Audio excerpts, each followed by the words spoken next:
aka Patters, here it is. A movie.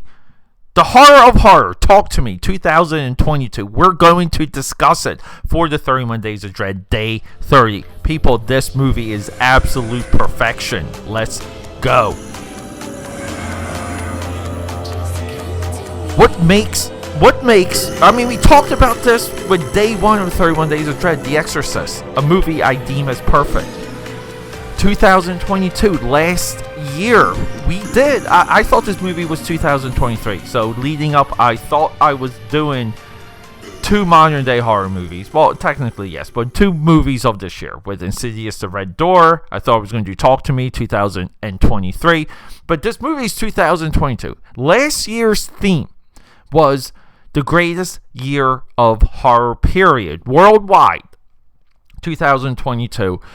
People, we can put Talk to Me in that category. This movie is perfection. This movie doesn't miss a beat. This movie gives us the mythology, the lore, gives us all the rules. This movie gives us emotional connections to the horror. This movie gives us imagery and ideas and things that we look away from that stick to us after the movie. You close your eyes, you go to sleep when this movie wraps up, and you are messed up.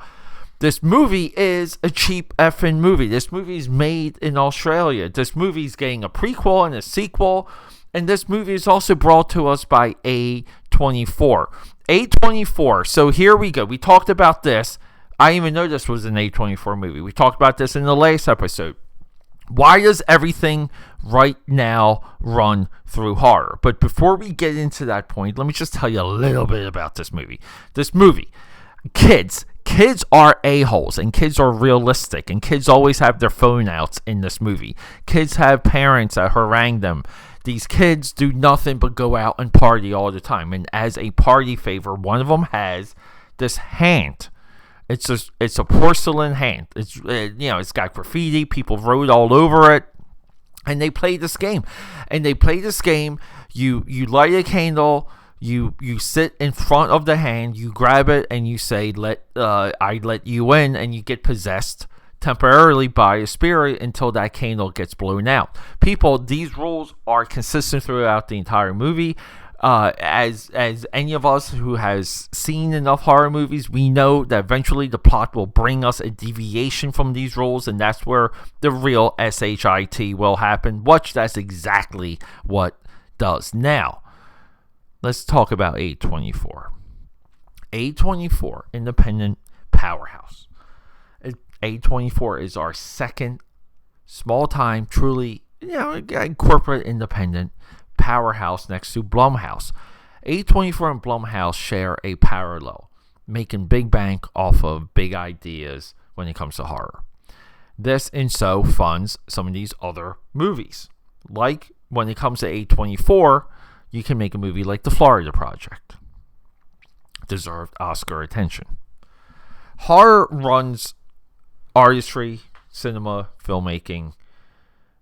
It's the genre. We've said it last year. We said it all last year. Horror is the genre of filmmakers. It is their playground. We're seeing more and more new talent come into horror and completely spin our heads. Now, that doesn't always mean it's a boom for horror, but it doesn't always mean that these directors branch off into absolute greatness.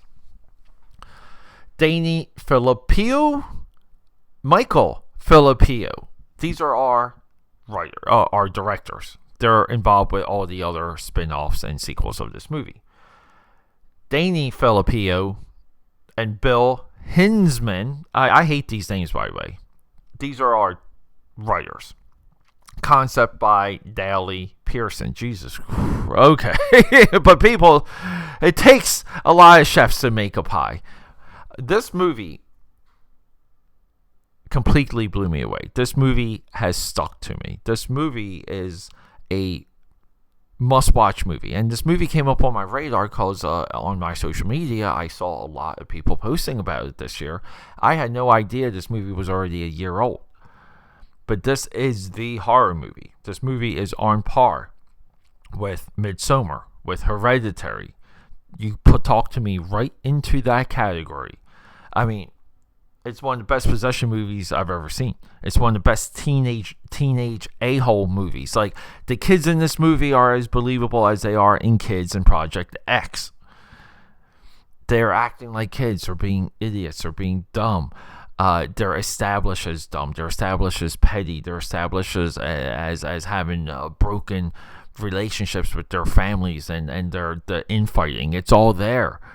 So when they get involved with stuff, they don't talk about it. They can't talk about it, nor can they.